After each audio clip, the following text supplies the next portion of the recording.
Hi there, I'm Acting Crimes. And I'm Haley. I'm Jareka. And I'm Jay, and we are here to present to you Insight Check, where we delve into the dungeon of your bad decisions and retrieve the treasure of wisdom. We're going to begin today with a new segment. We're in that lovely early part of the show where we can just throw spaghetti at the wall, and whatever sticks, and whatever sucks, we can just not do next time. So this new one I'm going to call Dungeon Crawl. The idea is very straightforward and simple. We're just going to talk about something that we experienced in D&D this week that we enjoyed, thought was interesting, thought was noteworthy, something of note from D&D this week. And to put someone on the spot, we always default to air. Now, does it have to be D&D, or can it be any tabletop thing, any nerd thing? We're going to say any tabletop thing, because I want to hear what you got to say. So, now that the Critical Role folks... But hang on, before you start, I just want you to know that this is the first time we're ever doing this, and you're doing the first one, so the pressure is way up. It has to be super good. I think he says turn it up to 11, that's what I'm hearing. I invoke my right to pass. So, the Critical Role folks, now that they've just finished up their, 5-year, almost long campaign, are doing a series of one-shots, and the gothiest amongst them, Talis and Jaffe, run a one-shot playing Vampire the Masquerade, which I've never seen before, but I'd heard a lot about. I was interested in the mechanics, there's different pools of dice that are different colors, and the red-colored dice, represent your thirst, and if you roll really well on them, you can get less of them, because when you roll poorly on them, terrible things happen. And I haven't listened to it all yet, and I haven't eked out exactly how the mechanics work, but it was really interesting kind of hearing all these things and how as they start accumulating these dice, they're getting more and more desperate to consume any amount of blood possible. They're eating rats. They're sucking the life force out of their friends and colleagues. It was very intriguing, and I'm excited to see how it concludes. Yeah, I watched that one shot as well. I thought it was interesting seeing how the game is played. I'm interested to see where it goes from here. The narrative, as it were, for the first part, was very much hinged on the fact that these are new vampires. They don't really know anything that's going on. I don't know how you continue that or where the story's going, but it's interesting nonetheless. I think the coolest thing that I've seen this week in particular was on Dice Camera Action. I really enjoyed the episode this week. It was quite good. As a DM, I run Tomb of Annihilation, so I know things about the game. And there's a puzzle that involves getting on the shoulders of someone else. Just listening to Chris Perkins subtly hint that mechanic, and the players completely miss it, just fly right by it. And then at the very end, when it's almost useless to figure it out, one person brings it up, and then almost everybody just immediately overpowers them, no, that's a crazy idea, that's silly. And then he just keeps forcing the issue until eventually they give it a chance, and it works perfectly, and they just realize the whole dungeon, all these troubles that they've had, they could have just walked right by if they'd done this stupid thing from the start. As a DM, it was very gratifying to listen to. It was nice to see that even on these really big D&D shows with experienced players and a great DM, you still have those frustrating moments where it's just guys, just do the thing! I don't think you should overlook probably my most interesting viewing experience for Dice Camera Action this week, which was Evelyn's choice. And just the way that Anna tried to wrap her head around this immediate choice she had to make between three things. First thing she attempted was trying to get some input from the rest of her party who were not anywhere near her. Yeah, I thought that was a very interesting role-played really segment. Good. Yeah, that whole scene was just really good. It was interesting for Evelyn's character arc because she's been on kind of a down arc. So it was interesting to see her get that moment of reprieve. I don't know if it's even something that Anna would have wanted for her character or not. I think it will help Evelyn, but I wonder if it maybe takes some of the meat off the bone. But who wouldn't want 22 con? Who wouldn't? That's crazy. God, she's gonna be a tank. 3 hit points per level, and she's level 9. That will make her just an absolute beast. Haley, did you watch any Dungeons and Dragons this week of note? So it's not actually, it wouldn't be a Dungeons and Dragons viewing note, although I have started Critical Role. finally. Okay. It's very exciting. Well, good luck. I I'll know. see you in 10 There's years. a lot of it. It's a little overwhelming, but I'm enjoying it so far. It's a lot overwhelming. I still haven't exactly figured out how many characters there are or who they are, because I'm listening to it in podcast form, so I think faces would probably actually help me with them, but I'm enjoying it so far. But my Dungeons & Dragons adjacent thing that I liked was I really enjoyed the Dragon Talk from Thursday with Patrick Rothfuss, talking about using not exactly Dungeons and Dragons, but like interactive fantasy storytelling with kids and like how that can promote learning experiences. All three of you have been raving about this interview. I have got to watch this. You need to watch this interview. I also really enjoyed the Lore You Should Know because I am rabid to get my copy of Xanathar's Guide to Everything. Part of the Lore You Should Know was talking about the Xanathar and what that represents and who that is, and it also dived a little bit into Chris Perkins' naming process, which tends to be, hey Chris, give me a name. Oh, okay, and he pulls out like the first thing off the top of his head. It's great. I don't think I can do it justice. Patrick Rothfuss does a much better job explaining it, and also Lore You Should Know is great all the time. I can just listen to them talk about the background for all of these things, but you should totally check it out. It is worthwhile. That's your homework. You need to watch it or listen to it. All right, homework received. I will give it a go. So I tore myself away from the first 30 minutes of Dragons in Places to come and record with you. But I have to say that I'm pretty enthralled, and the watchword for the first 30 minutes of this has been hijinks. It's just complete mayhem, one side of the digital table to the other. Let me ask you, because this is the thing that I really enjoy about first-timers playing D&D, and in almost every podcast featuring first-timers, there's this moment at the very beginning of the show where the new player just thinks of the dumbest thing that they can do. And they're just like, am I allowed to do it, DM? As if, like, testing if he'll be allowed to do it. There's a lot of that. So Jared is amazing at kind of reining them in because there's a lot of energy. There's a lot of, like, action and can do. And there were a few times where Jared had to be like, yeah, so initiative order. Let's talk more about that. Okay, yeah. Well, that was this week in D&D. Let's get down to the point of this series where we take a look at the burning question on the minds of players and DMs in the world, desperate for our wisdom. It hasn't happened yet, but I wanted to know, if one of the players in the group IDM dies, do they roll a new character at level 1 or at the same level as the group? I know I'm going to get different answers, but I would love to have some feedback, please. So imagine a scenario, you're level 6, you're a bard, a lore bard perhaps, you got a very fancy loot, you're in a group of far more talented players, all female. Just imagine that scenario.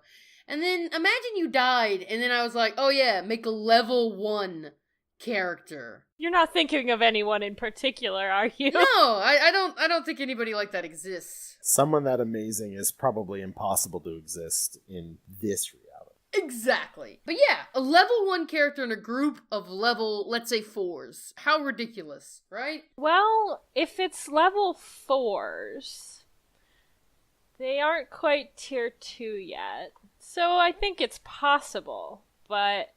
Well, you're gonna level up quickly if you survive, because the experience you're getting at that tier of play is pretty substantial. But you're gonna be... did you ever play RPGs back in the day where one of your characters dies mid-battle and he has different XP than everybody else in the party? Yep. Yeah, I hated that. I tend to go by a milestone-ish.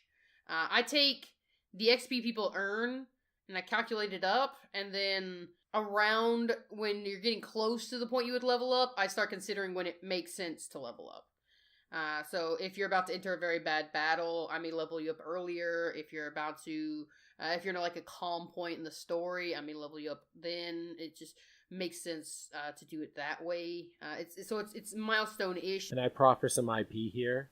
Milestone, XP, in the middle, cornerstone. That delicious, delicious jam-filled confection. But what do you think, Haley? If you were in a group, would you want to start at the same level? Would you want to start a level behind? Well, Would you want to start at level 1?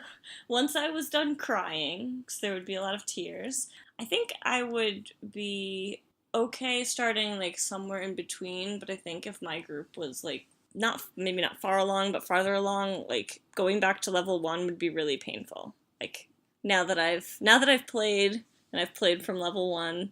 I think it would make like your players already having to deal with like the death of their beloved character, adding in like, and by the way, you get to start all over at the beginning again. Might be Yeah. I feel like that would be Can like we call that Straubing? yeah, Straubing.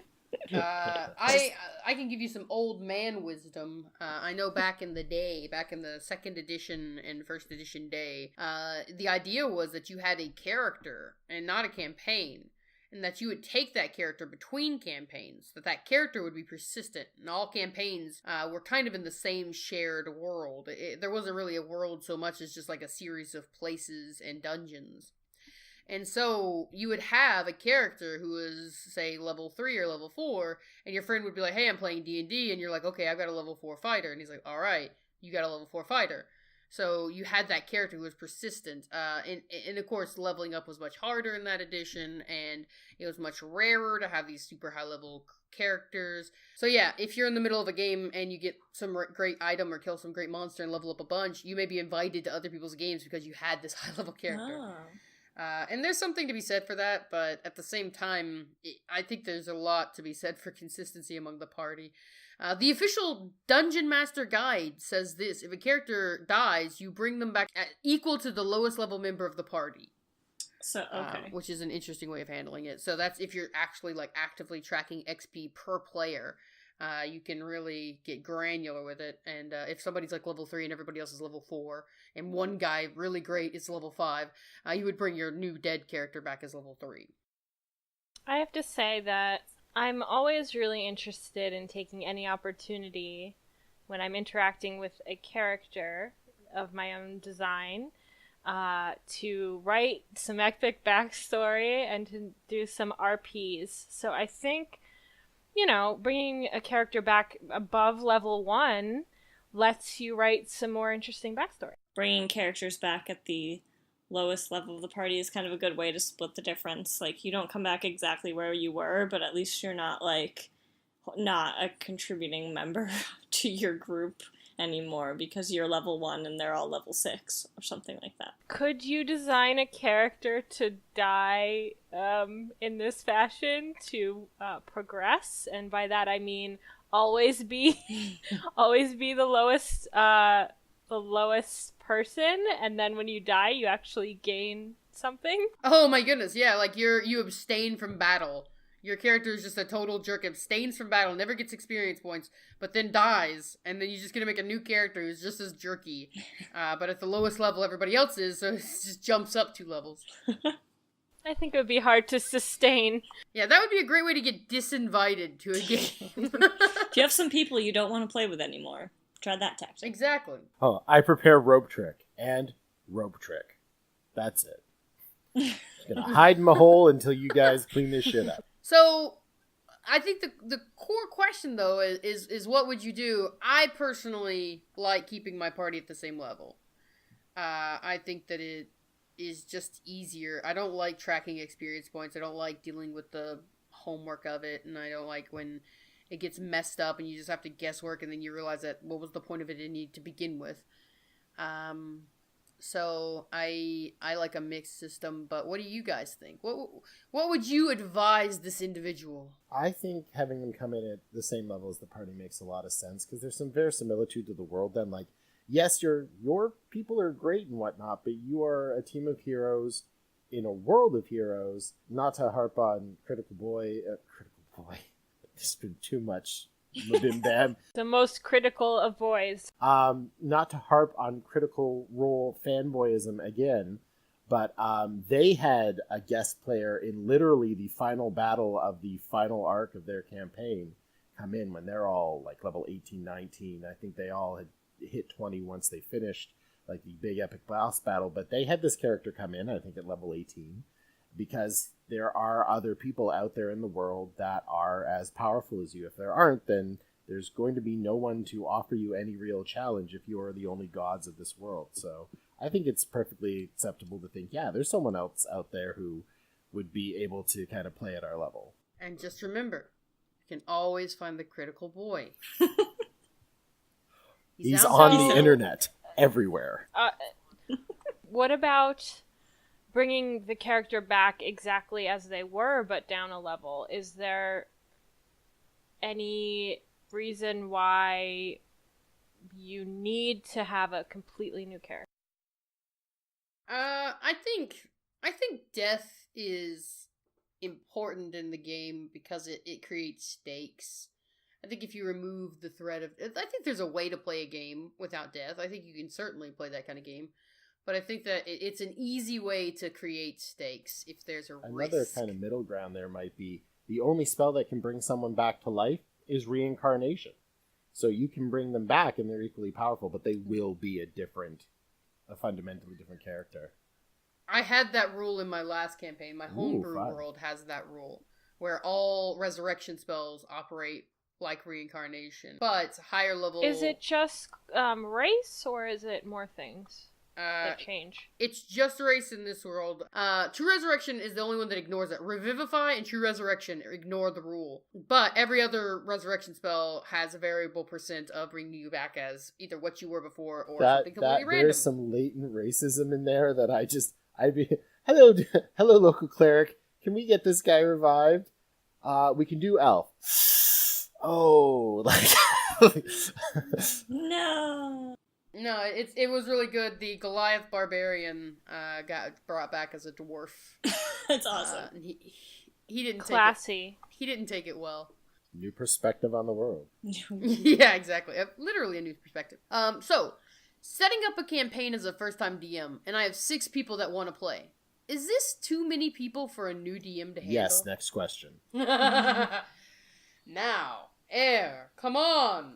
Where's your sense of adventure, of challenge? 6 players is an opportunity to cry. Yeah, 6 players is a decent amount. I think personally my ideal group size is about 5. I think that 4 can sometimes be too few, especially if you're playing in a very frequent game. Because if you're playing in a very frequent game, there are going to be people who miss sessions, and if you have 5. Then you drop down to 4, which is still a good-sized group. If you have 4, you drop down to 3, which is a pretty minimal group.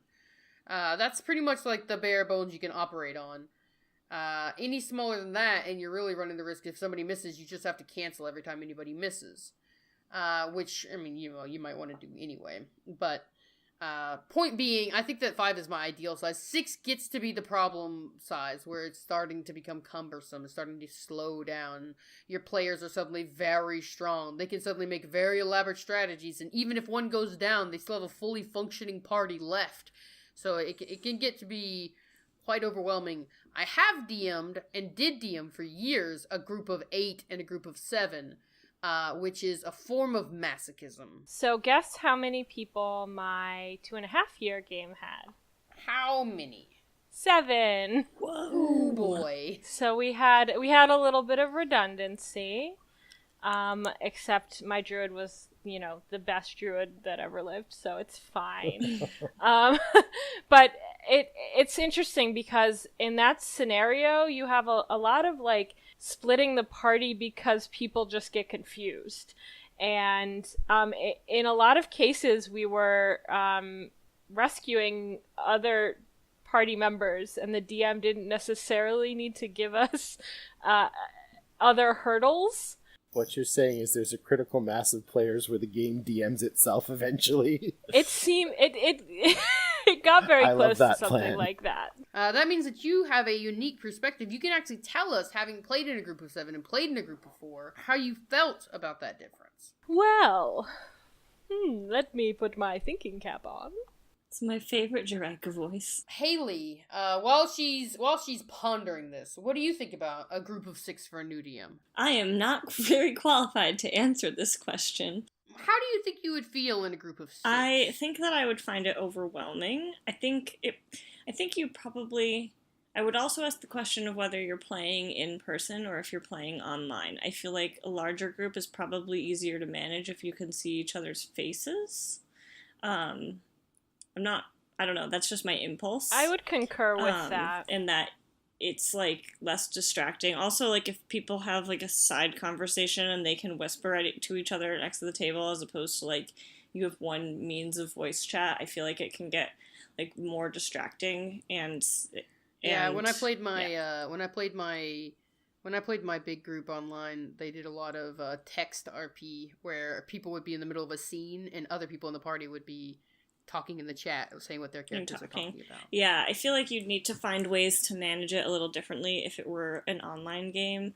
I find our group of 4 to be a good size. I also don't have the longest of attention spans, and so if you have if you have players like me, it might get a little bit hard for them to focus if there are increased numbers of people doing things in between like their turn. Yeah, if Grandpa Beestinger shows up this weekend and our new player, then we'll actually have a 5-person party this weekend. Yes. I was going to say the other thing about a large party can be that eventually at a certain size, ability checks don't matter, and you basically have to start kind of making some table rules for it. Like, do I see it? No. Do I see it? No. Do I see it? Yay! Like, so eventually you need to be like, as soon as one person tries it, like pick the person with the best chance or something, because otherwise there will always be success. We would roll on who kind of brought it up, so it was kind of a one shot at something. Sometimes our DM would let us, let a second person do it, but not often. So, getting back to you, Draika, what did you feel like the major differences between a 6 or 7-person party and a 4-person party? So, in the 7-person game, and this isn't just based on size, but it was much more plot driven. We all kind of had to be focused on the main story, and we could go off every once in a while, especially if we were in a city, and do separate things, but most of the time we had to kind of focus on the door at hand, or focus on the, thugs at hand, or focus on the missing doodad at hand.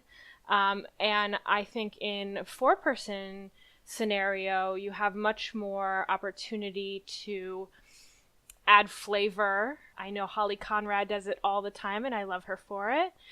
Just adding a little more to the story from the characters' point of views. It's interesting because Dungeons and Places is actually a 5-man party.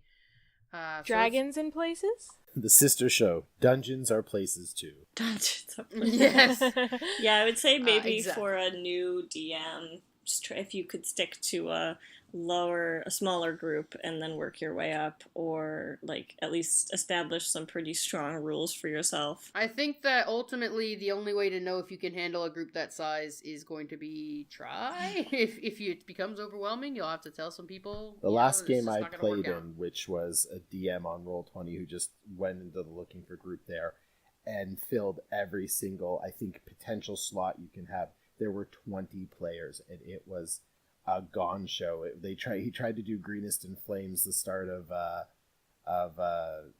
think the Tyranny of Dragons stuff, and it was just I stayed for one game, and then I started kind of co-DMing it because it was start with 4 players, 20. There were 20 people that showed up, all with characters.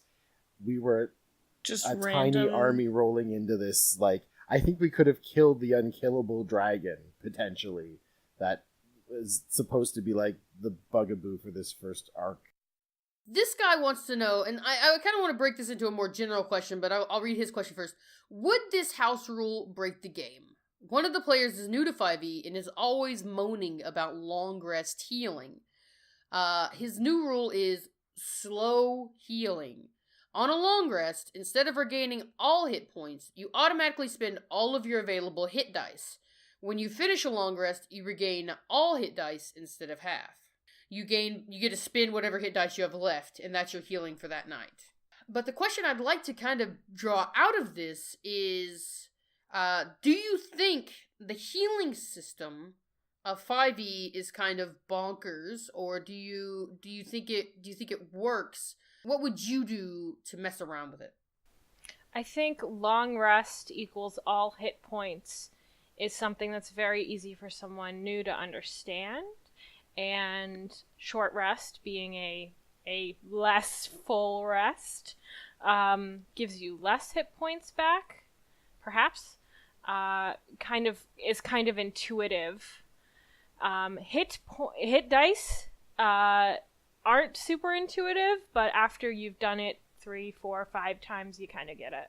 Air, what would you do? Do you think that the hit dice system needs fixing for a new player who is moaning about healing? I was actually thinking about this recently because I was like, it's true. Like, one day I could be chewed on by a dragon, like if every, vital organ punctured, every bone broken, and I go to bed, and 8 hours later I wake up and I'm as vigorous and amazing as, like, I would know. Like, that's the kind of thing that you don't walk off. Like, you should be. But then I was thinking, it's just kind of shorthand for a wizard did it, because it's like, or we go and we get healing from the local cleric, or the cleric in our party, or a druid or other healer, what have you. It's just a nice kind of way to be like, oh, I don't have to, spend a day getting magical healing. And then it's more of a gamist kind of thing. It's just kind of like, there's, in a world where all is possible and arcane and divine magic kind of rule the roost, then it just makes sense to kind of be like, and you wake up and the bed was magic and its downy softness has rejuvenated your body and soul. Right, and the kind of trade-off you're supposed to be making is hit dice, because you only gain half back on a long rest. The idea is, after a full day of adventuring, you should have used up most of your hit dice, and then only getting half back, oh boy, your next day of adventuring, you're going to have less hit dice. But we've gone to kind of encounter-based gaming, where there's one big encounter each day, and then you go to bed. So that never happens. I do think, too, that, the whole short rest and being able to spend as many hit dice as you want, not taking into account, how much time you're actually resting for, is interesting. I'm going to regain, 40 hit points, but we're only resting for 10 minutes. Some balance between how much healing you can get in 30 minutes versus how much healing you could get in a few hours would make sense to me. Mm-hmm. But I do think that it is easy and just kind of maybe assists with the gameplay to have it be just a little more straightforward rules-wise. Yeah, just again to give the old man perspective here, there was, in 2nd edition, you regained 1 hit point a day. Oh my goodness. So that, in some ways, then it becomes sort of like an economy and a resource that you manage. And I'm not saying it's not that now, but I think it's the difference between, establishing a way to feed the party and being really minute about now we're going to go pack up the bread and the cheese and the wine, and we're going to have 4 baskets, and, oops, we lost one of the baskets, somebody's going hungry, making the game about that instead of having it be a way to explain something about the world in a less minute kind of way. Dragons had have been designed by George R.R. Martin. It's all food, it's all wine. Can you imagine 1 hit point per day, though, to spend, at our level with 30 hit points, to spend 27 days to regain all your hit points in the dungeon, just sitting around in a spot, eating food, chilling, waiting 27 days. The emphasis changes in that system. I am really glad that I started playing at 3.5 and I skipped 4 and now I'm playing 5 because it sounds like it's pretty great.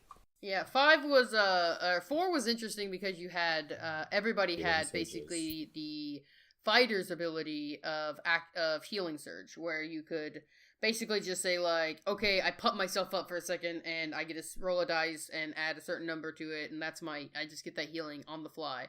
Well, let me tell you, the combat system in 4 was great. It was just everything else that wasn't. Yeah, it was really really good. interesting that 5e took Action Surge and Second Wind, which were like core things from 4e, and it's like, that's just what fighters do now.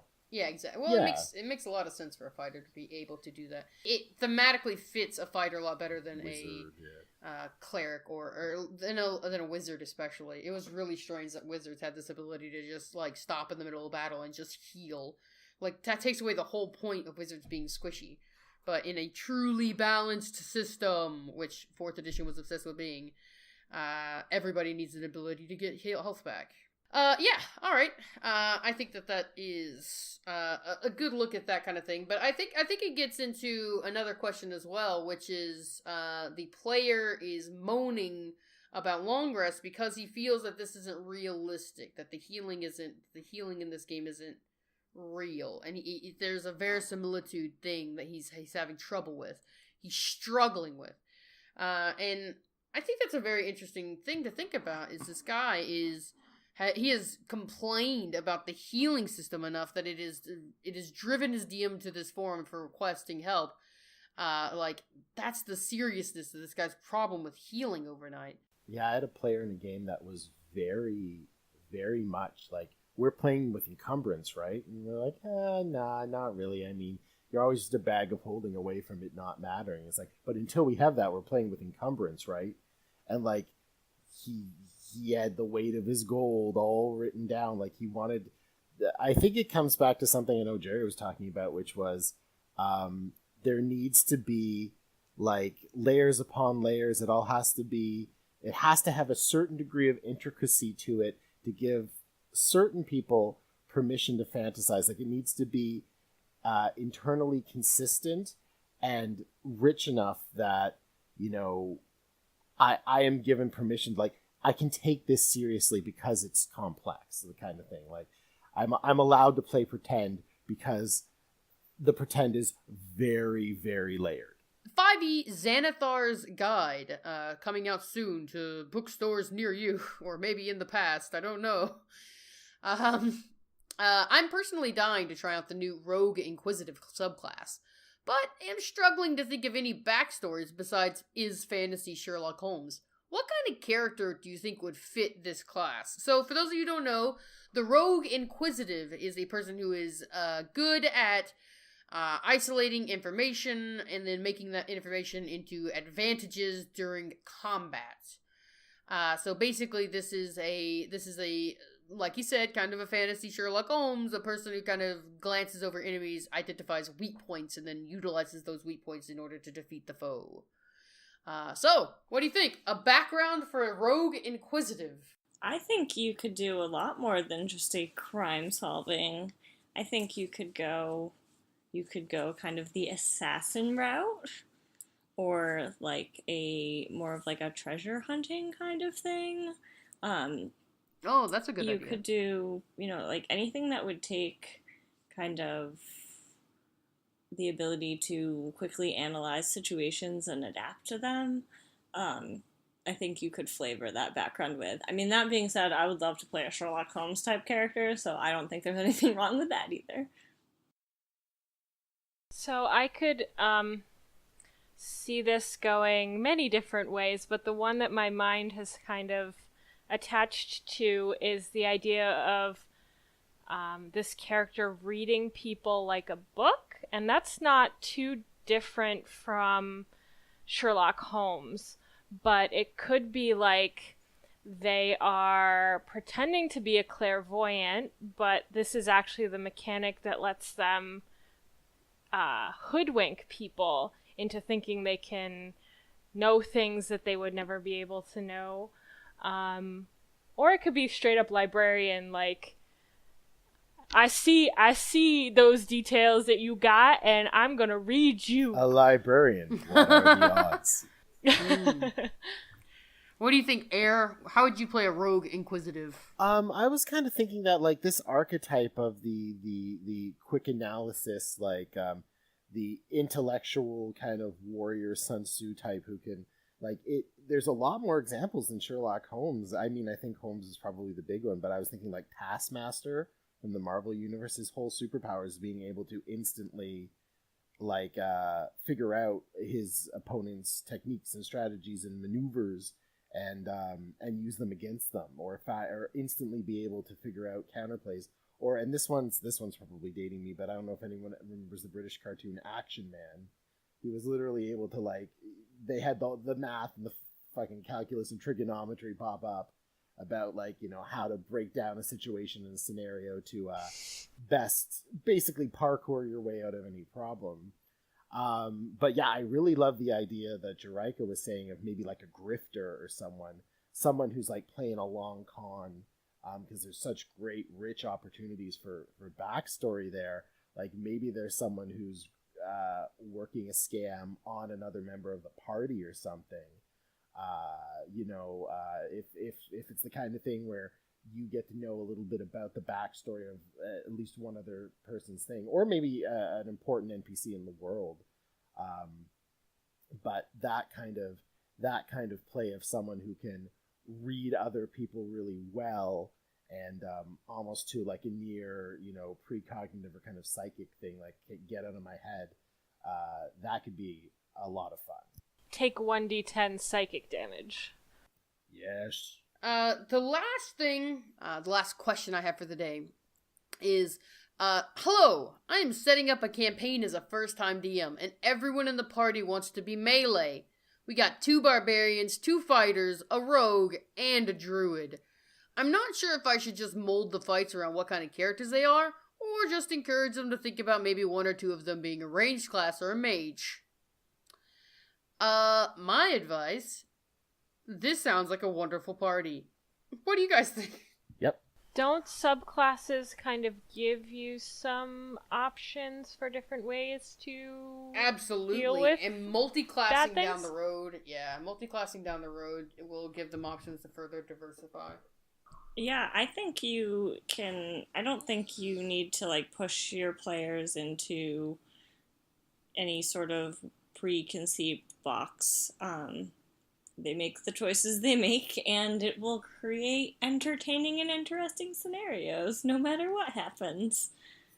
Right. You have 2 barbarians. I mean, you got enough to soak up the damage. You've got 2 fighters. They can heal themselves with second winds. They'll be needing to take a lot of short rests because they're not going to have supplemental healing. But they're going to be able to heal themselves. Your druid, if they go Circle of the Moon, they can heal themselves with the spell slot, so they can keep themselves going. Or they could just heal by changing B-shapes. If they go Circle of Land, then they are going to be your spellcaster for the party, and they're going to have access to a pretty decent selection of spells. Your rogue is very versatile, very skilled. You could have a very strong ranged attacker with a rogue. Sneak attack damage works on ranged weapons. So he could be a very good ranger. Probably a better ranger than the Player's Handbook Ranger, unfortunately. I think that, these things tend to balance themselves. I think the worst thing and the most common problem I see is when you begin to ask your party to make a party. They just all start thinking about, okay, so what are you guys going to be? What are you going to play? What are you going to play? I'll play this if you play that. And it's like, no, just play what you want to play. I promise you, as the DM, I will fix any problems that come up. It's just more fun if you are a weird group.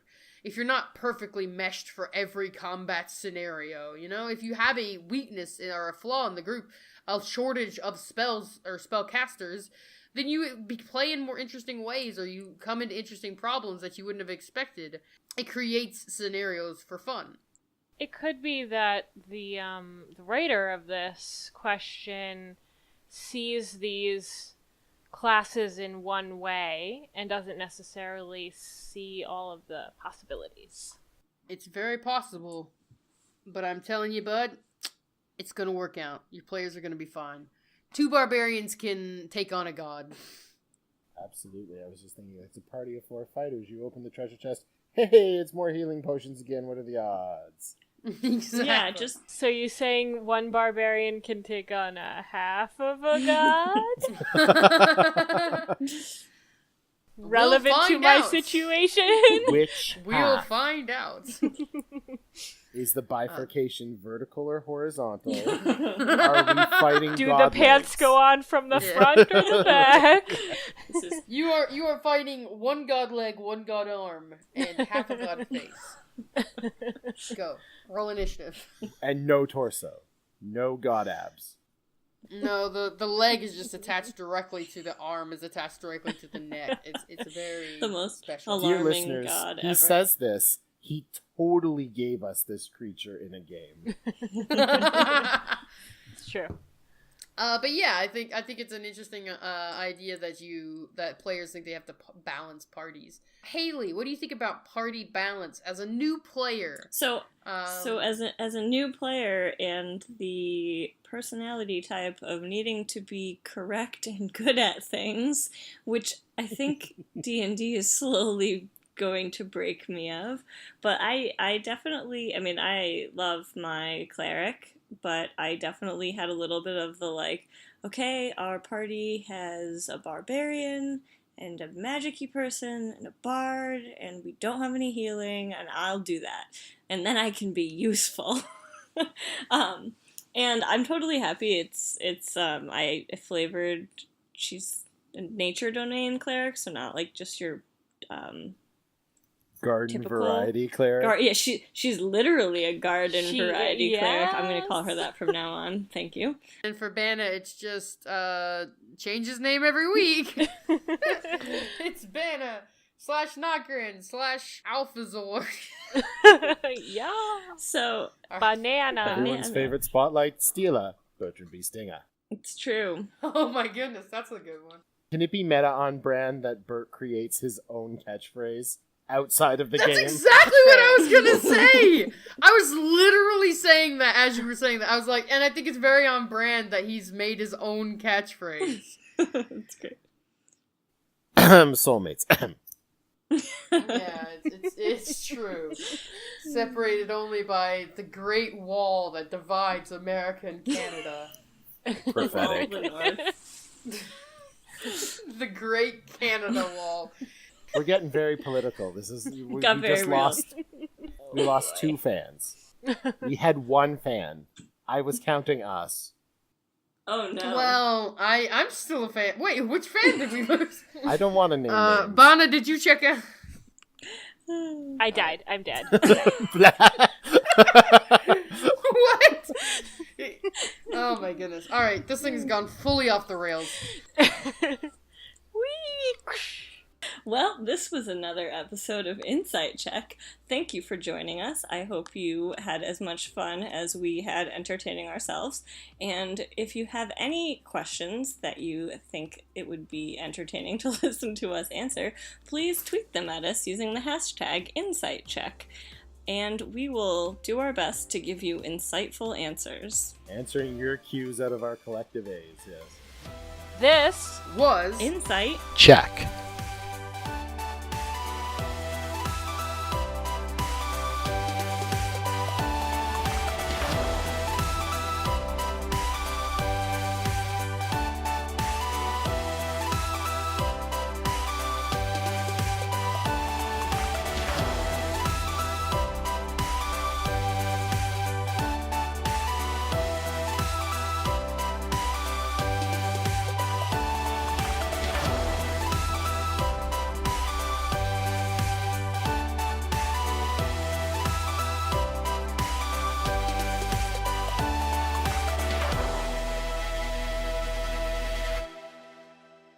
we gotta do the outro.